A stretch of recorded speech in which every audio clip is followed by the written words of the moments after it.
Hey there, this is Robert John Hadfield from Audiomover, and for those of you that follow our videos, usually we're making videos about cassette tapes and taking them apart and looking at how they're put together. But I thought it'd be interesting maybe some of you might be interested in seeing some other things related to analog recording. And I'm kind of a vinyl junkie. I've got literally thousands of records in the front office of the studio here at Audiomover. And so I'm out buying these things on a fairly regular basis, and it's kind of it's a hobby of mine, and it's pretty fun, some of the things you can find. And this one, Kiss Destroyer, I was in Denver a couple weeks ago, and I always go to this place. You can see this thing, it says Wax Trax.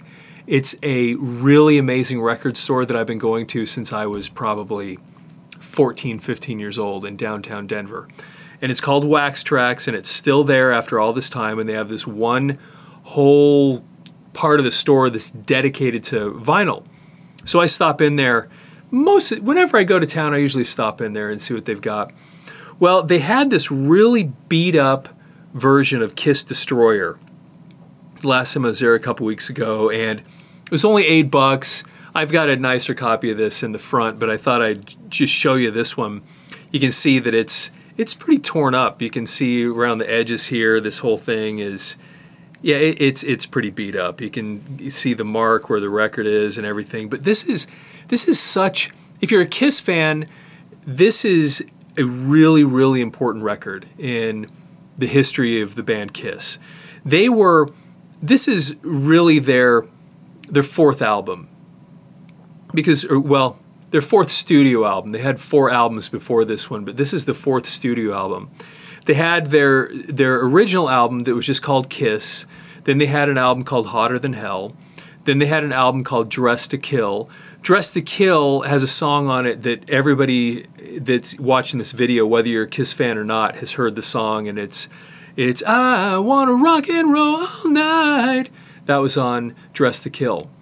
And then the problem was they really, even though they were filling up arenas, they were just a huge, huge band as far as touring is concerned.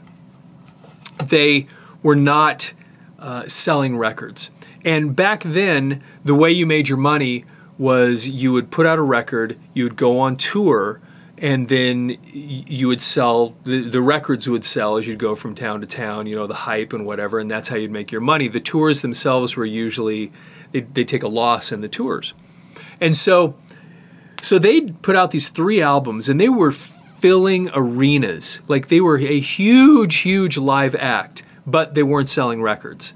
And so, and people would tell them things like, well, the sound of your records doesn't sound like you do live, because when they put on these shows, of course, they were these bombastic, just incredible, you know, the fire and the pyrotechnics, and then they were just chaotic. Of course, Gene Simmons is, you know, blowing fire and spitting blood, and, you know, all the stuff that you'd hear, the legendary performances, but they weren't selling records.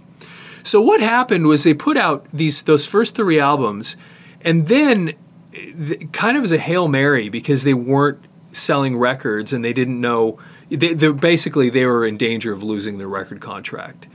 And so what they did, kind of as a Hail Mary, is they recorded a live album, and they called it Kiss Alive.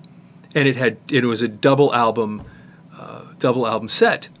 And amazingly, when they put out this live album, and once again, it was a total risk, because live albums just didn't sell that much. I mean, Peter Frampton had one that came out around the same time that actually did well, and his was the only other live album up to that point that had ever done anything. I'm actually not sure if his came out before this one or after, but they were contemporaries of each other. Well, Kiss put out this live album called Alive, and somehow it captured the sound of the band. And this album went crazy, and they sold a ton of records on Alive, and that's what actually saved their career. Well, so after this album Alive, they went back into the studio, and of course they were rock stars, you know. They were riding high because they were actually successful. They had this, the album, that album was selling, and now the earlier albums were starting to sell a little bit because that one was now selling. Alive had sold so much. And they went into the studio to record another album. And their complaint, especially you'll hear Paul Stanley talk about this, prior to the album Alive, he just felt like their first three albums just sounded kind of stale, and not stale. They just sounded, they didn't sound big. They sounded very weak. They didn't once again capture the Kiss rock and roll feeling. So they were going back into the studio, and they had had no luck on their first three studio albums. A live album was the only one that they'd started having luck with. And so they went into the studio and they hired a producer that they hadn't worked with before. It was a guy by the name of Bob Ezrin. Bob Ezrin had been a successful producer prior to this because he'd been the main producer of Alice Cooper. He'd actually, for all intents and purposes, discovered Alice Cooper and made them successful. And so Bob Ezrin was brought in to produce this next album by Kiss. And the stories about what it was like working with him are kind of legendary when you listen to these guys, especially Paul and Gene have all these stories about what it was like working with him. And apparently, when they first started working on this record, he walked into the room and he had a whistle around it like he was a coach or a camp counselor or something like that. And apparently he actually did call them campers when they were working on this record. And there was a lot of pushback from these guys because Bob was forcing them to do things they'd never done before. Their music had been kind of sterile up until now. And so Bob Ezrin, who was not only a producer, but he was also a very accomplished musician as well. And so one of the biggest hit that Kiss ever had came off of this album, and it was written largely or partly by Bob Ezrin. And we'll talk about that here in just a second. But this record was, this was them kind of taking another direction.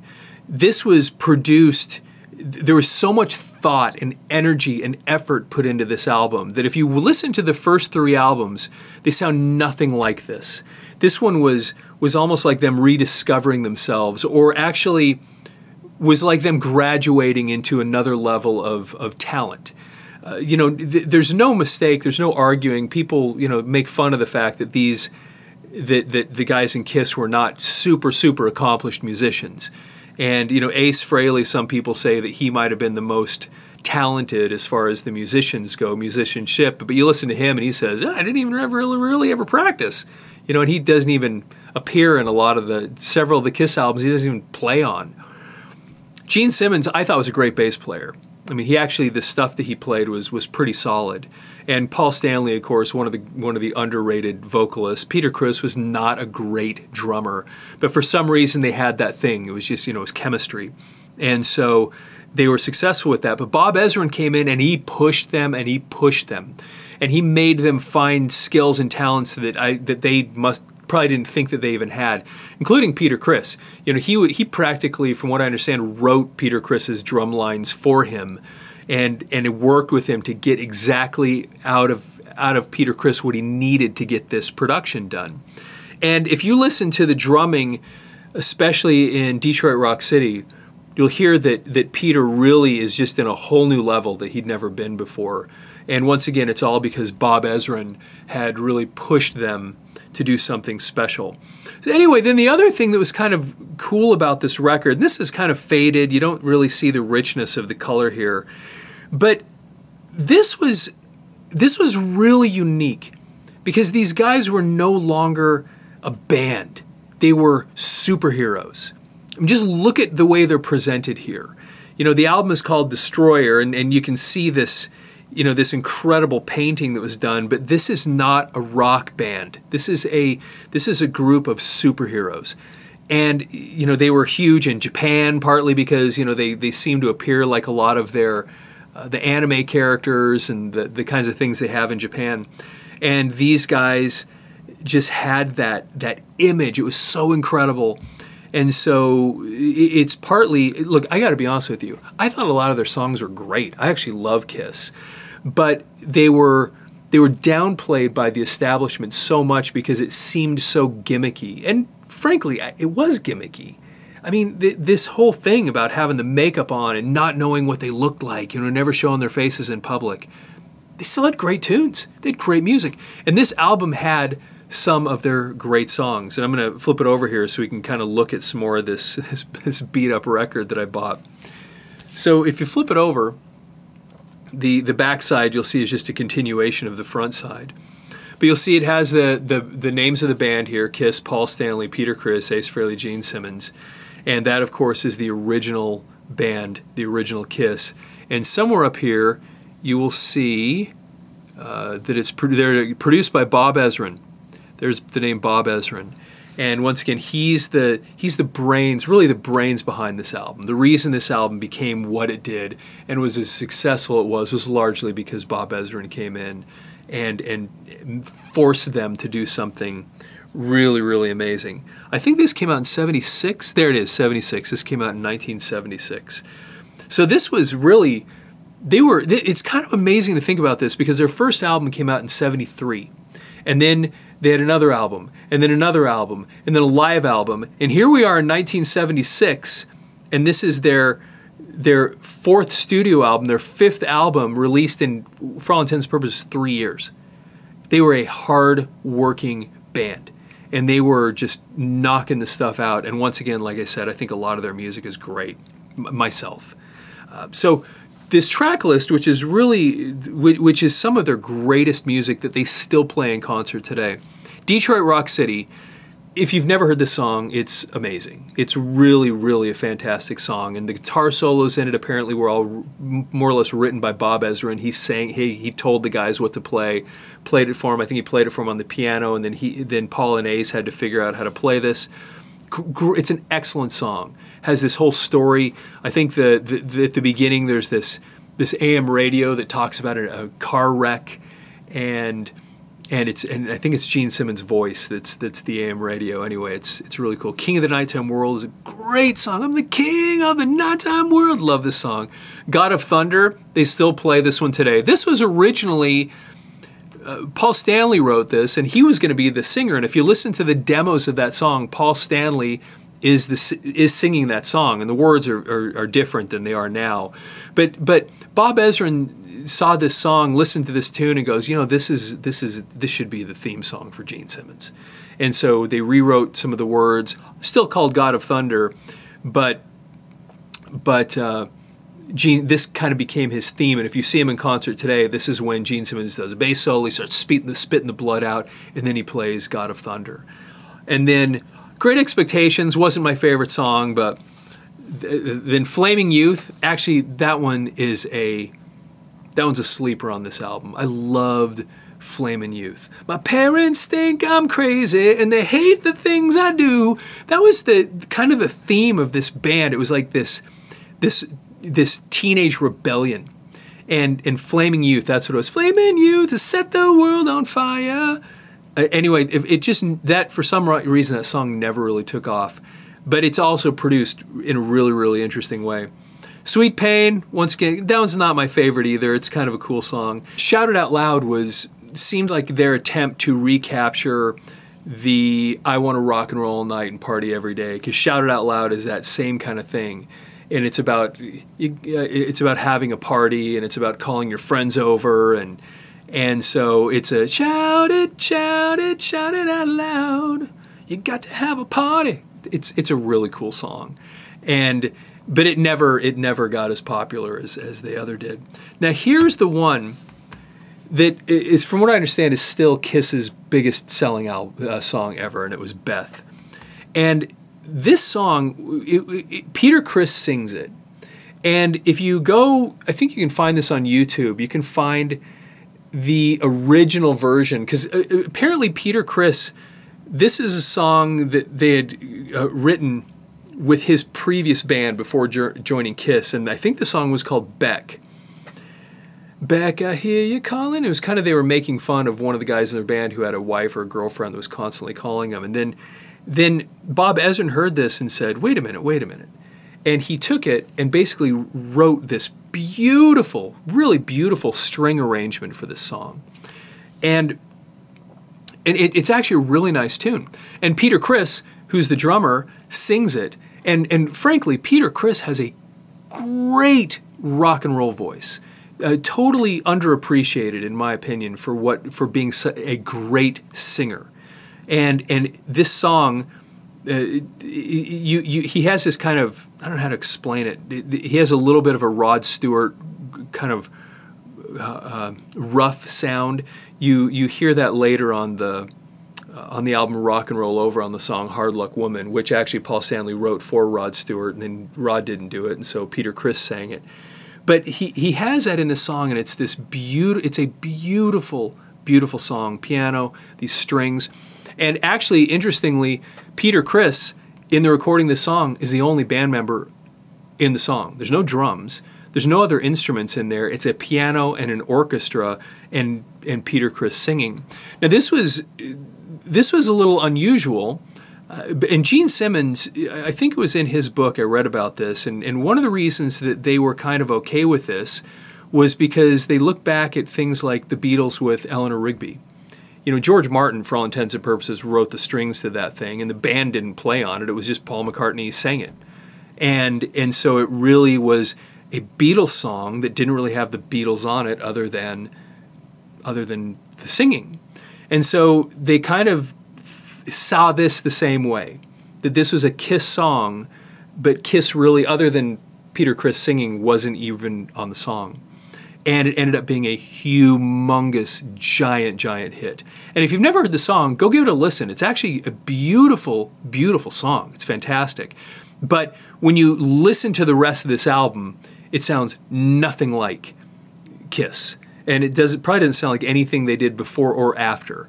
So it was just one of those things. It was kind of what made this album so interesting, because it had this cacophony of sounds and production. It was beautiful. Bob Ezrin really wanted to make a statement with this album rather than just another straight-ahead rock and roll album, which is kind of what they had been prior to this. So anyway, great song, Beth. And then, of course, this song, Do You Love Me, which is one of my all-time favorite Kiss songs. You really like my limousine. It's sung by Paul Stanley, and it's got this cool just drum beat right at the beginning, this straight-ahead drum beat with this reverb on it, and it's just such a cool tune. And Paul Stanley sings it. Anyway, the point is, front to back, if you don't like Kiss or don't know anything about them, this is the album to pick up. If you ever have any interest in listening to them, this is it. Because you're probably going to find something on here you like. And it was so well produced, and it was just a great album. And then once again with the cover, you put this whole package together, and it was really something special. Now I'm going to open it up and show you what's on the inside too. I'm guessing this is the original thing. I can't really remember, but the Kiss logo, which is just this iconic logo. You know, everybody's seen this thing before. And then they have the lyrics to Detroit Rock City here. And then the phrase that get up, everybody's going to move their feet. Get down, everybody's going to leave their seat. You know, that's the refrain in the song Detroit Rock City. And here's the lyrics and they just had the lyrics for the one song plus their logo there. And then you flip it over here and then shout it out loud. And then they have, a bunch of different things here down here about the Kiss Army. And this is kind of a fun thing, looking back, how they used to do this. Because these guys were masters, and I think part of it was Bill Aucoin, who was their manager. They were masters at marketing. And so down here, enlist now in the Kiss Army. For $5, send cash, check, or money order to, and then Kiss Army headquarters. And this is in Woodland Hills, California. And as a member of the Kiss Army, you will receive the official Kiss Army news, published quarterly, your own official Kiss Army ID card, a Kiss discography information about Kiss albums and singles, biographies of Gene, Paul, and Ace, official membership charter, Kiss Army iron-on patch, don't want to miss that one, a full color poster, 22 inches by 35 inches, an 8 by 10 color group photo, and 2 black and white concert photos, all for only $5 per year. It was a subscription to be a part of the KISS Army. And just reading that, I get this really strange feeling in me, because I remember being a kid and reading these things, and just, I never did. Maybe my parents wouldn't let me. I don't know what it was. I wanted to do this so bad. I wanted to send my money in, and I wanted to get the poster, and I had posters, and I had all these things that were KISS, and it just was such a magical thing for me when I was a kid. Just absolutely loved it. Interesting thing about KISS, and I don't know if you can see it when you're looking at this, but in a correct KISS logo, the S's are not the same. You'll notice, if you look very closely, that this bottom of the S tilts in that way just a little bit, and this top of the S tilts in that way just a little bit. So these two S's, just look at them closely and you'll see they're not the same. See the overlap right there? That corner to that corner, the distance, this corner to this corner, they're almost straight up and down from each other, and here they're jump back and forth. They're kind of at an angle. Anyway, it's an interesting thing. A lot of people don't notice that, but if it's a correct KISS logo, it is imperfect, and the S's do not match. So kind of an interesting little thing. And I'll just pull out the inside so you can just kind of take a look at that too. They were on a label called Casablanca, and the only reason Casablanca even succeeded was, arguably because KISS was on the label. I think they had a couple of other moderately successful bands, but KISS really paid the bills. And so this is what the Casablanca label looked like, and the first, I don't know how many albums, all the way up to, I think, Dynasty. I'm not sure. I don't think Dynasty was on Casablanca, but I think everything prior to that was. I could be wrong. It was somewhere around there, though, but they had a lot of albums on Casablanca. What was strange about this is Casablanca was considered a disco label, and then they put KISS on here, and KISS ended up, once again, kind of putting them on the map. And anyway, that's what the two sides look like. So that's that. That is KISS Destroyer. And once again, if you have any interest in KISS at all, or if you're a KISS fan, you know all about this album, because it is it's one of the most important albums in their catalog. If you've never heard KISS or paid much attention to them, you've probably heard Beth. And if you're interested in listening to KISS or trying to appreciate them, this is really the one to get. The musicianship was forced to be higher in this one. My opinion, Paul Stanley is just, once again, one of the great unsung vocalists. Unsung, that's a funny thing to call it. He's a great underappreciated vocalist. He was just really, really fantastic. Gene Simmons, of course, was an excellent vocalist too. All these guys, and that was part of what they were trying to do too. Their idols were the Beatles, and what they recognized is that one of the things that made the Beatles so iconic and so popular was the fact that there were these four personalities, and everybody had their favorite Beatle. It was Paul, John, George, Ringo. One of them, you loved one of them, and that was your favorite Beatle. And they all had their own personality, and they were trying to do the same thing here, and it happened, because you go back and you talk to KISS fans, and they, generally speaking, have their favorite member, and although they'll love all of them, they'll be like, I'm an Ace guy, or I'm a Gene guy, and I was always a big Paul Stanley fan, and of course, or Peter Criss. Every one of them had their personality, their look, and anyway, I'll have to break out a live sometime, because on the inside of a live, the one I talked about earlier, they even have notes written from each one of these guys to the fans, to you, and it tries to capture their personality.